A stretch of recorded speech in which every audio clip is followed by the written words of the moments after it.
right, everybody, welcome back. Totally Driven Radio.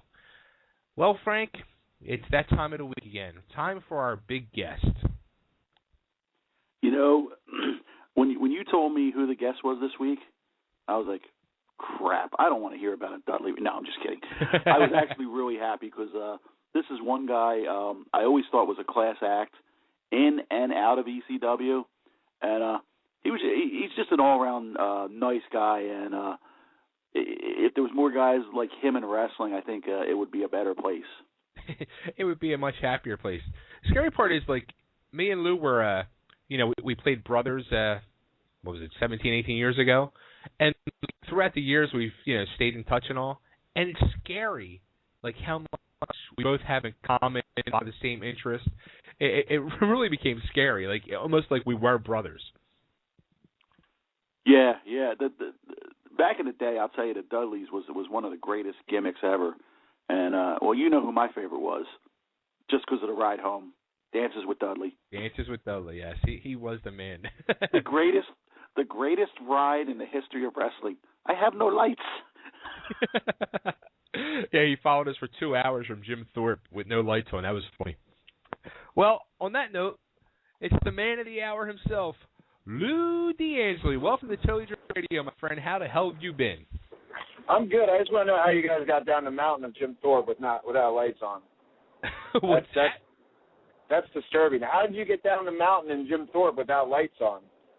He drove all the way back to Philly. He followed us all the way back to the Travel Lodge with no lights.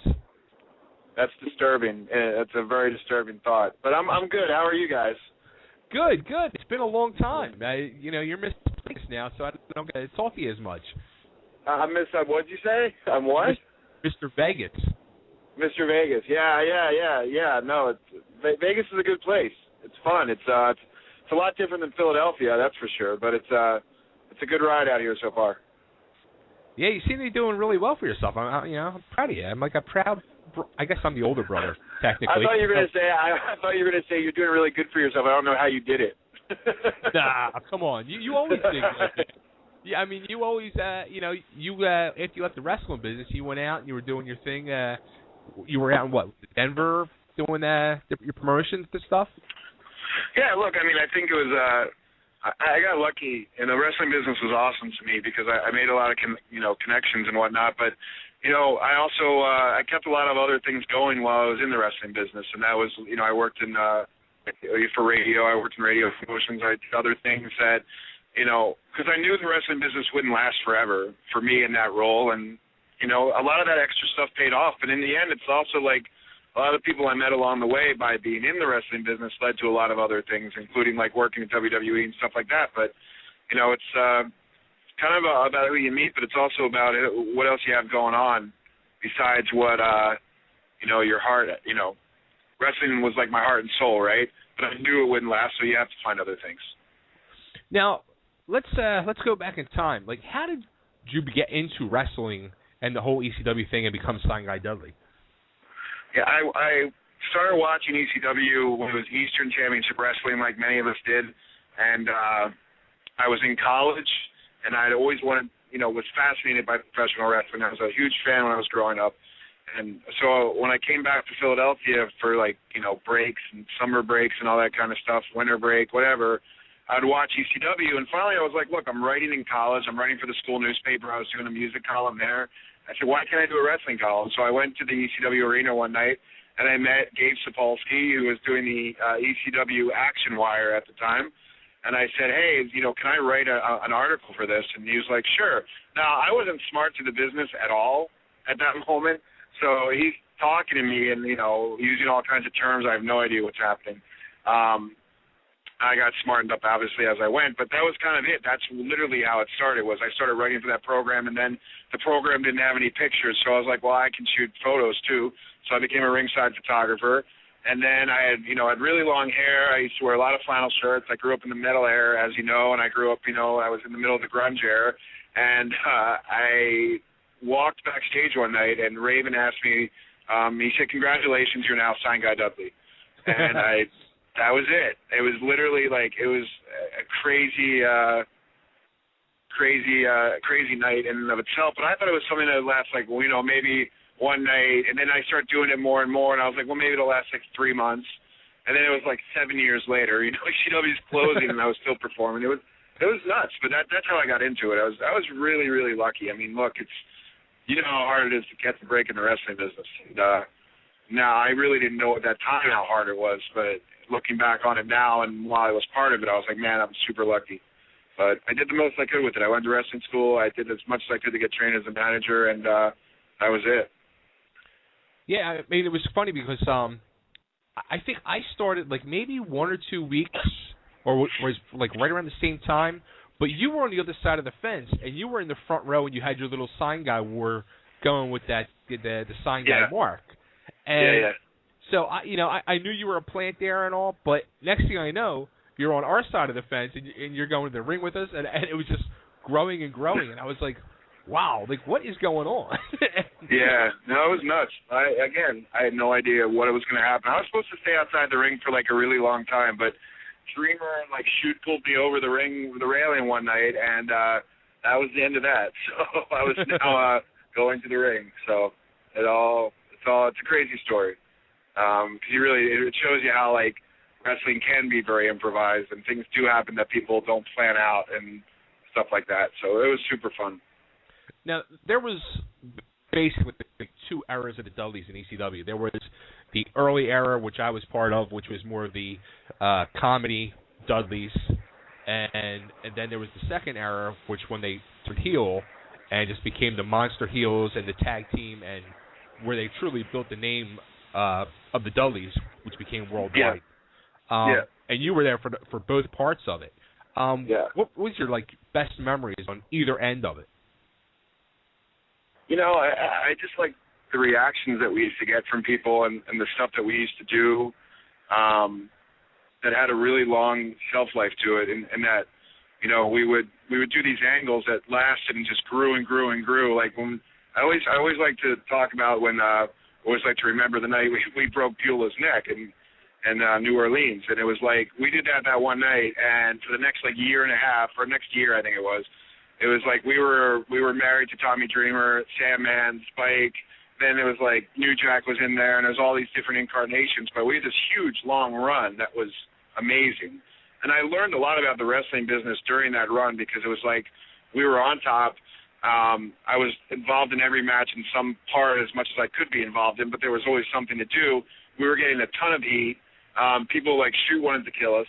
And it was really it was fun then, because that sounds kind of weird when saying, well, yeah, they wanted to kill me, but I was having a lot of fun during that. But it was cool because you learned a lot. You learned a lot of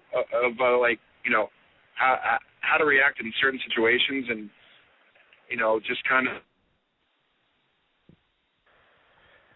The crazy thing was, in as you were signed guy Dudley, which was, I guess, 3-4 years, maybe even a little longer.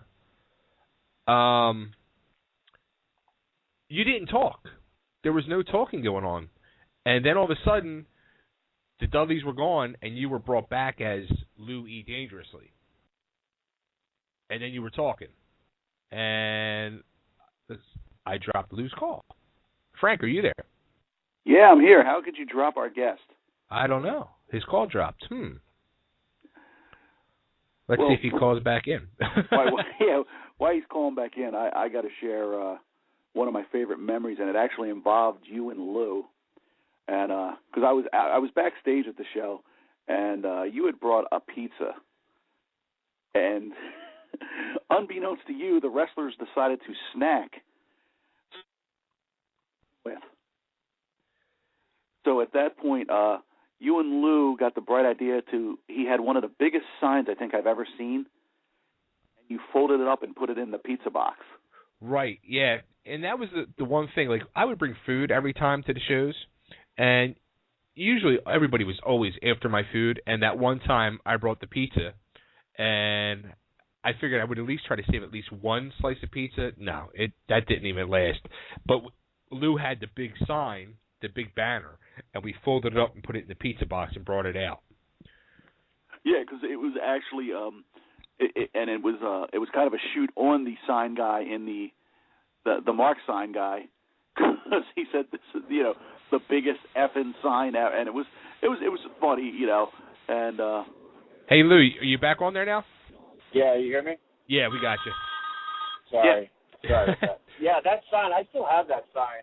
I still have that sheet, actually. That's funny. Yeah, I keep a lot of that stuff. But no, that was a funny night, yeah.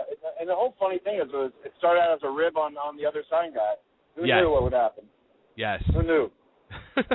Now, I was saying, like, you were sign guy for, 4 or 5 years, 4 I guess years, it was? Yeah. Okay. It was like 4 years, yeah.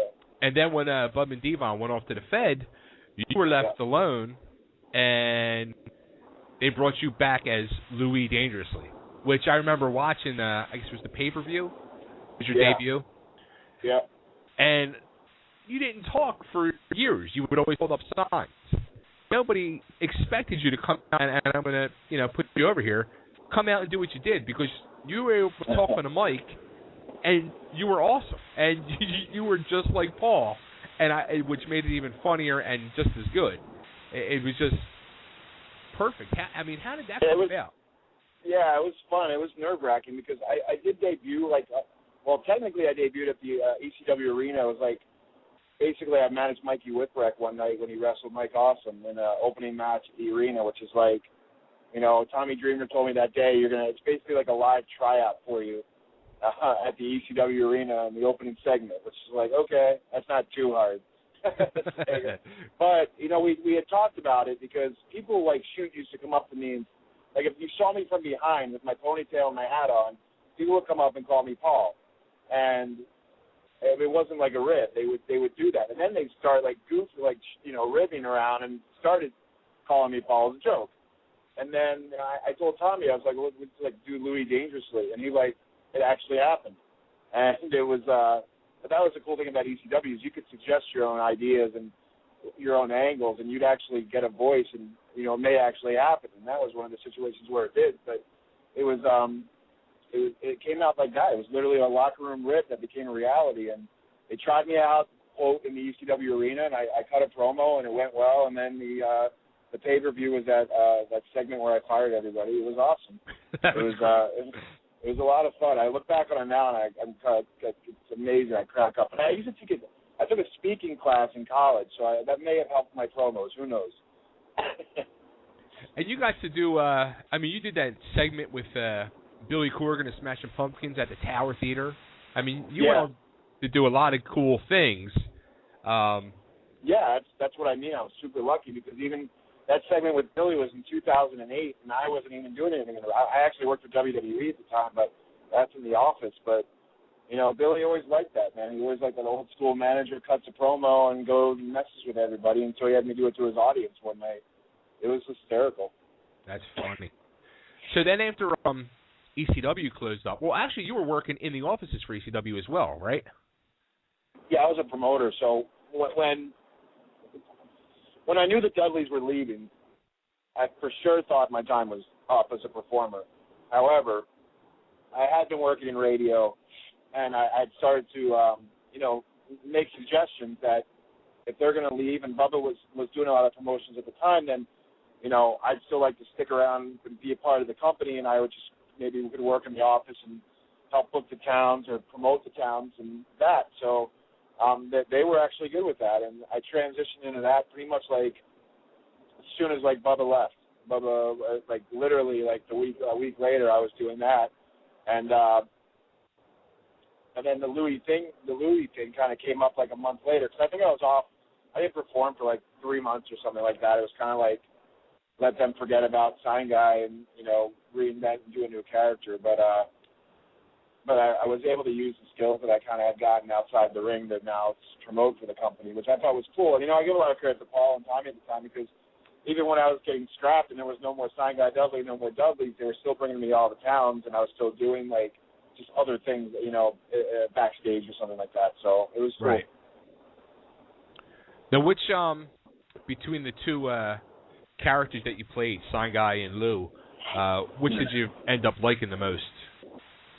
I think Louis, because it was more a reflection of myself. I'm not really a mute, if you didn't know. It really was Louis, because it was more I obviously they gave me stuff to say, but there's a lot of things that I could throw in there, and it's one of those characters too that even now when I go, I do Billy Corgan's Resistance Pro wrestling once a month, and that's the only wrestling thing I do, and I could still be that character and still write my own promos and just be a heel, and that's, you know, I'm a nice guy, but we all have our heel tendencies, right? So, but Sign Guy was a lot of fun because, I mean, obviously that's how I broke in, right? But I would prefer the Louis thing was cool. So you are working for Billy's federation now? Yeah, I do like once a month. I haven't. It's really, he brought me in there more to help with the people that are there, more of a backstage kind of thing. But of course, we have to do an angle. I mean, we have so much history, so we started that, and I started managing some people, and it's been really fun. He's a great group of people. I'm really lucky. I mean, one of the guys I was working with a lot was Jay Bradley, and he's got a deal at TNA now, and there's a lot of really good talent there. The champion, Robert Anthony Ego, is awesome, and Nikki St. John and Melanie Cruz. Like, they're all really good workers, and I hope somebody takes a look at them one day because they're just kind of waiting, and they're really good. So it's been cool to be kind of in the wrestling business and not have to have it be your financial support, you know what I mean? Right. To have a job. So being in the wrestling business when you don't have to politic is it's good. You know what I mean? I have you can a lot actually of fun. enjoy it. I do. It's really strange because I could care less about what people think or, you know, about this thing or that thing or all the BS. Like, and there's not a lot of politics there anyway, but just in general, it's a nice feeling, you know, because it is fun. That's good. That's awesome. Yeah, it's a lot different when it's a more of a stressful thing for you, and you're worried about, you know, crowds and this and that. And I mean, look, you were a promoter, and I promoted ECW towns, and it's like, you know what it's like to lose money, and you know what it's like to look out and not see people there, and then you also know what it's like to be a performer, and you mess up one night, or you don't say something right in the ring or something. It's like all this extra pressure, you know, and it kind of does wear you down. It takes the fun out of it for sure. Now, I'm sure you know that there's a whole new Extreme Rising out here, the ECW Reunion Federation out here in Philly. Were you ever asked to work for them? Yeah, I was. And it's not, you know, I'm actually happy. I mean, I'm happy for those guys. It seems like they've, I do keep in touch with a lot of the guys who run it, and I'm happy for them because they seem to actually be creating a really cool identity. And I know a lot of people have worked there and have had a good experience. Shane did reach out to me. I think it was like last January, but you know, at the point I am with my career, it just didn't seem like the right thing. And you know, I'm not a big fan of trying to rehash the ECW stuff either, to be honest with you. And I always liked Shane too, so it's kind of like I didn't want to have to not go. But as I was debating that, Billy called me and he's like, "Hey, come do this and work backstage and help me out with this Fed." And it was cool. So it was kind of like, because I was really tempted to do the Extreme Rising thing. So I was like, I kind of wanted to get, you know, kind of perform again or do something like that, or, you know, something back in the wrestling business. And so the timing worked out. But yeah, so I was contacted by him. I gave you a really long answer, but I was contacted by him. It just didn't work out at the time. But never say never. I mean, who knows? This is true. I mean, look at that. Bruno's going into the Hall of Fame. So as people have asked you about that. I think we're talking. It's a little different comparison. it's a little different, but no, I have a lot of respect for Shane. I've always liked Shane. I always thought, you know, I know a lot of people have a lot of their own opinions about him. I mean, as everyone does for anybody else. But I've always thought very highly of him, and I learned a lot from watching his promos back in the day, and that helped me along the way too. So I hope they do well. And a lot of the guys who work in the office there have helped us with the Chicago guys, trying to get them on some more shows and some more bookings and things like that. So overall, it's good for the business to have places like that to work. Cool.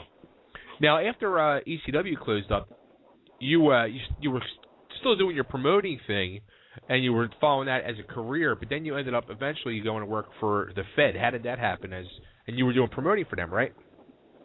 Yeah, well, what happened was after ECW ended, I worked in radio I went back to the radio job for 4 months, and then I ended up getting a job at Comcast Spectacor, so that it was they managed all the Philadelphia-based arenas and a bunch throughout the United States, and I worked for them for 4 years, and WWE then called me because they were relaunching ECW, and Tommy was in the office at the time, and Paul was in the office at the time, and I had known Shane McMahon, and he